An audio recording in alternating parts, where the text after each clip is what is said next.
স্টিলের বাটিতে কোনো রকম ডিম ছাড়াই যে এত সুন্দর নরম আর স্পঞ্জি কেক তৈরি করা যায় সেই রেসিপি আজকে তোমাদের সাথে শেয়ার করব। নমস্কার বন্ধুরা, welcome to Rupa's food story চ্যানেলে তোমাদের জানাই অনেক অনেক স্বাগত। আজকে দেখো একটা নরম তুলতুলে সুজির কেক তৈরি করেছি আর সেটা তোমাদের দেখাচ্ছি যে এটা কতটা নরম আর একটা স্পঞ্জি কেক। আমরা তো বাজার থেকে সবসময় কেক কিনে খাই, তবে নিরামিষের দিনগুলোতে যদি আমরা এইভাবেই বাড়িতে বানিয়ে নিতে পারি তাহলে কিন্তু আর বাজারের কেক খাওয়ার কোনো প্রয়োজনই পড়ে না।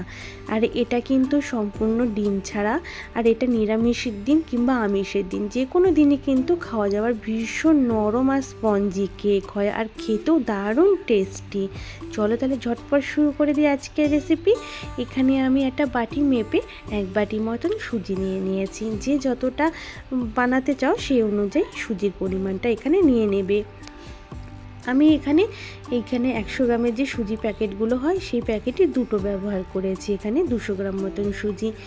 এবার একটা বড় মিক্সিং জার নিয়ে নিয়েছি। সমস্ত সুজিটা মিক্সিং জারে ঢেলে আমি একটু হালকা পাউডার করে নেব। যতটা ভালো পাউডার করা যায় কেকটা ততটাই সুন্দর হবে। তারপর এখানে ওই বাটির পরিমাণ একই পরিমাণ আমি চিনি নিয়ে নিয়েছি। যতটা সুজি ততটাই চিনি দিয়েছি। চিনিটা তোমরা যতটা খেতে মিষ্টি খেতে পছন্দ করো সেই রকমই দেবে। আবার একটু মিক্সিতে একসাথে ঘুরিয়ে পাউডার করে নিলাম।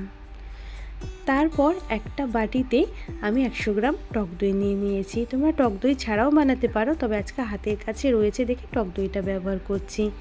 টক দইটাকে আগে একটুখানি ফেটিয়ে নিচ্ছি। সবসময় টক দই যে কোনো জিনিসে ব্যবহার করার আগে ভালো করে ফেটিয়ে নিতে হয়, তা যতটা ভালো করে স্মুথ করে ফেটানো যায়। এরপর আমি দিয়ে দিলাম এখানে রিফাইন্ড অয়েল, সাদা তেল। এবার তেল আর দইটাকে খুব ভালো করে একসাথে আবার কিন্তু মিশিয়ে নেব। যতক্ষণ একটা হালকা ক্রিমের মতন ভাব আসছে ততক্ষণ কিন্তু খুব ভালো করে আমাদের ফেটিয়ে নিতে হবে। দেখো অনেকটা কিন্তু বেশ একটা হালকা ক্রিমের মতন ভাব চলে এসছে, তা ভালো করে ফেটিয়ে নিয়ে নিয়েছি। এরপর এখানে আমি দিয়ে দিয়েছি ময়দা। অল্প করে একটু বাইন্ডিংয়ের জন্য ময়দাটা ব্যবহার করলে খুব ভালো হয়। ময়দার সাথেও একসাথে একটু মিশিয়ে নেবার পরে আমি এখানে আগে থেকে জাল করে ঠান্ডা করে রাখা 1 বাটি দুধ দিয়ে দিয়েছি। এবার দুধের সাথেও কিন্তু ভালো করে আবার মিশিয়ে নিতে হবে। দুধের সাথে ভালো করে ময়দা সব কিছুকে মিশিয়ে নিয়েছি। এবার আমরা যে সুজি আর চিনির গুঁড়োটা আগে থেকে রেডি করেছি সেটা অল্প অল্প করে দেবো আর ব্যাটারের সাথে মিশিয়ে নেব। একবারে দিয়ে দিলে মিশিয়ে নিতে অসুবিধা হবে।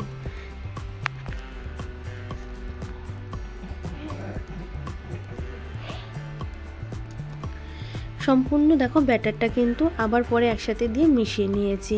এবার এখানে বেশ কিছুটা টুটি ফুটি নিয়েছি। টুটি ফুটিগুলো দিয়েও কিন্তু খুব ভালো করে আবার ব্যাটারের সাথে একটু মিশিয়ে নিলাম। তোমরা চাইলে এখানে টুটি ফুটির বদলে কাজু, কিশমিশ, আমন্ড যেগুলো ভালো লাগে সেগুলো দিতে পারো। এখানে খুব ভালো করে মিশিয়ে নিয়েছি। যেই বাটিটার মধ্যে কেকটা তৈরি করব সেই বাটিটাকে তেল দিয়ে বা ব্রাশ করে নিয়েছি। একটা কাগজেও দিয়ে দিয়েছি। দেখো কিভাবে দিয়েছি সেটা দেখাচ্ছি। একটা কাগজ নিয়েছি, এরকম কাগজটাকে বাটির মধ্যে বসিয়ে তারপর উপর থেকে আবার ভালো করে তেল ব্রাশ করে নিয়েছিলাম। এরপর 1 প্যাকেট ইনো নিয়েছি আমি। এখানে আমি বেকিং পাউডার, বেকিং সোডার ব্যবহার করিনি, তার বদলে ইনোটা ব্যবহার করেছি। তোমরা চাইলে বেকিং পাউডার, বেকিং সোডা ব্যবহার করতে পারো, আর তা না হলে এরকম একটা ইনো নিতে পারো। ইনোটাকে দিয়ে ভালো করে মিশিয়ে নিয়েছি। ইনো দেওয়ার পর কিন্তু বেশিক্ষণ রাখা যাবে না, এটা তাড়াতাড়ি তৈরি করে নিতে হবে। তার জন্য বাটির নিচে আরও কিছুটা টুটি ফুটি দিয়ে দিয়েছি আমি। এরপর সম্পূর্ণ কেকের ব্যাটারটা বাটির মধ্যে ঢেলে নিলাম।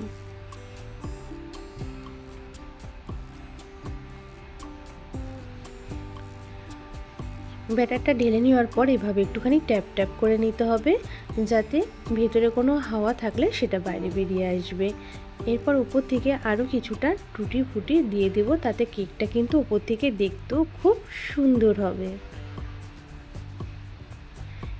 আগে থেকে কড়াইতে আমি দেখো লবণ দিয়ে একটা স্ট্যান্ড দিয়ে ঢেকে ভালো করে গরম করে নিয়েছি লবণটাকে। এরপর স্ট্যান্ডের উপরে বাটিটা বসিয়ে দিলাম।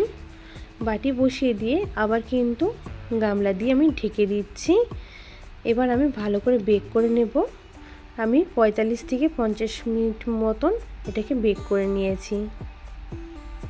এবার তোমাদের গ্যাসের এটা কিন্তু সব সময় আমাদের খুব হাই হিটে রাখা যাবে না, একদম লো ফ্লেমেই করতে হবে।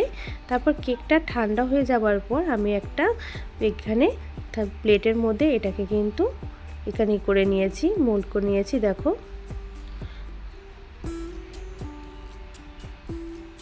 এরপর উপরে যে কাগজটা থাকে সেটা কিন্তু এভাবে আস্তে আস্তে কিন্তু আমাদের তুলে নিতে হবে। আমি সম্পূর্ণ কাগজটা আস্তে আস্তে তুলে নেব একটু একটু করে। তারপর দেখো কেকটা দেখতেও কতটা সুন্দর আর লোভনীয় হয়েছে, আমি তোমাদের কেটেও দেখাচ্ছি।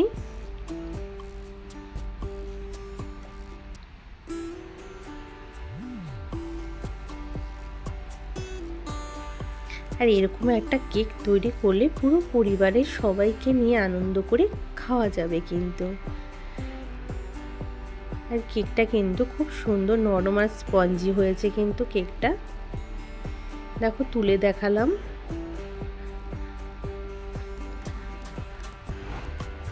ভীষণই কিন্তু নরম আর স্পঞ্জি, কিন্তু ছোট থেকে বড় সবাই ভীষণ পছন্দ করবে। আর আজকে কেকের রেসিপিটা কেমন লেগেছে তোমাদের কাছে অবশ্যই জানাবে। ভালো লাগলে একটা লাইক করো এবং কমেন্ট করতে ভুলবে না। তোমাদের ভালোবাসার কমেন্ট করতে খুব ভালো লাগে। আর সব সময় এভাবেই আমার সাথে থেকো, পাশে থেকো। বাই।